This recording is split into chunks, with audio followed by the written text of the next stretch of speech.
రైతు సోదరులందరికీ నమస్కారం అండి. నేను ఒక అగ్రికల్చర్ గ్రాడ్యుయేట్గా మీకు రైతులకు కొన్ని విషయాలను తెలియపరచాలనుకున్నాను.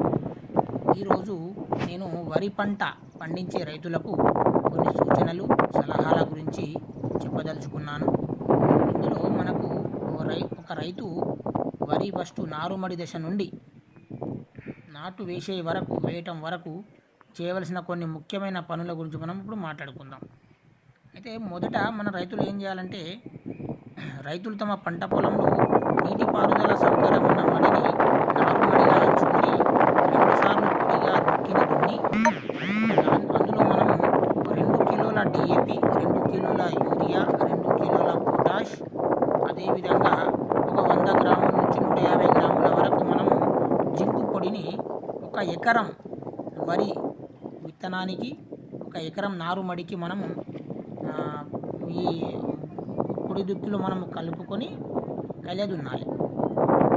తర్వాత మనం తీసుకున్న విత్తనాలను వెదజల్లు పద్ధతి ద్వారా చల్లుకొని దుక్కులు కలుపుకోవాలి.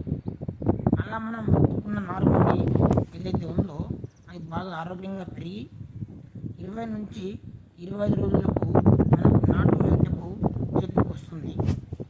మనకు 20 నుంచి 25 రోజుల నారు లేత నారు మాత్రమే వేయడం వల్ల రైతులకు అధిక సంఖ్యలో పిలకలు వచ్చి అధిక దిగుబడి రావడం జరుగుతుంది.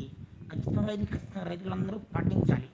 ఎందుకంటే 25 రోజుల కంటే పైబడిన నారు, అంటే 25 నుంచి 30 రోజుల నారు, 30 రోజుల నారు వేయడం వల్ల మనం ఎంత మందులు వేసినా కూడా ఖచ్చితంగా అది రావడానికి ఆస్కారం అనేది నారుకే ఛాన్సెస్ అనేది సో మనం తర్వాత నాటు మెయిన్ ఫీల్డ్ ప్రధాన పొలంలో ఏదైతే మనము అడుగు మందు వేసుకుంటామో అది ఖచ్చితంగా డిఏపి మాత్రమే వేసుకోవాలి.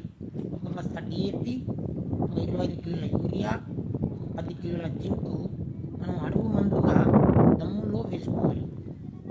ఖచ్చితంగా దమ్ములోనే వేసుకోవాలి. చాలామంది రైతులు తర్వాత మనము దమ్ములు కాకుండా తర్వాత వేసుకుంటారు. తప్పండి. ఖచ్చితంగా మనము ఇంకొక విషయం తెలుసుకోవాలి. ఏంటంటే బిజినెస్ అనే మనం చాలామంది రైతులు వరి పంటకు చేస్తున్నారు. ఇట్లా రాంగ్ అనేది.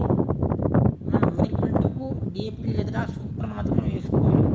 బిజినెస్ అనేది ఈ నూనె గింజల పంటలకు ఉపయోగకరంగా ఉంటుంది. సో బిజినెస్ అనే మందును మనము వరి పంటకు వాడకూడదు.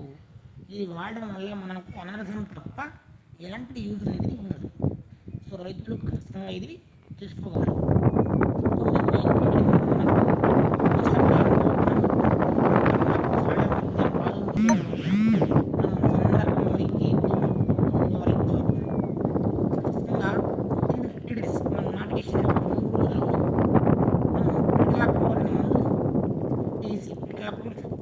మందు 500 ml ఎకరానికి చొప్పున మనం స్ప్రే చేసుకుంటే ఎలాంటి మన వరి పొలంలో 9 శాతం